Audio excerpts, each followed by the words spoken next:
This pod series continues discussing some worldly and hereafter benefits of possessing true faith in Islam, meaning, faith which is supported by actions. The next benefit is right guidance. Chapter 47, verse 7. O you who have believed, if you support Allah, He will support you and plant firmly your feet.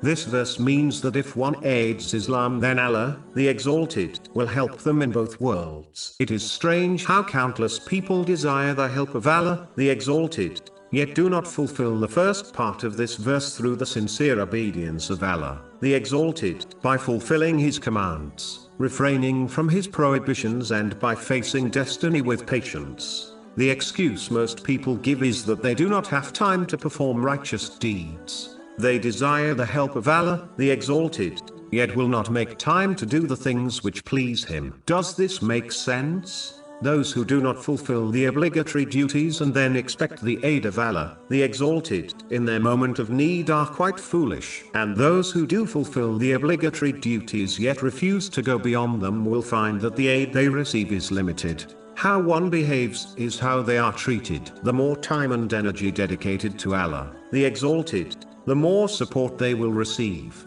It really is that simple. A Muslim needs to understand that the majority of the obligatory duties, such as the 5 daily prayers, only takes a small amount of time in one's day. A Muslim cannot expect to barely dedicate an hour a day to offering the obligatory prayers and then neglect Allah, the Exalted, for the rest of the day and still expect His continuous support through all difficulties. A person would dislike a friend who treated them in such a manner. How then can one treat Allah, the Exalted, the Lord of the worlds, like this then? Some only dedicate extra time to pleasing Allah, the Exalted, when they encounter a worldly problem, then demand Him to fix it as if they done Allah, the Exalted, a favor by performing voluntary good deeds. This foolish mentality clearly contradicts servanthood to Allah, the Exalted. It is amazing how this type of person finds time to do all their other leisurely activities, such as spending time with family and friends, watching TV and attending social functions, yet finds no time to dedicate to pleasing Allah, the Exalted. They cannot seem to find time to recite and adopt the teachings of the Holy Quran. They do not seem to find time to study and act on the traditions of the Holy Prophet Muhammad, peace and blessings be upon him.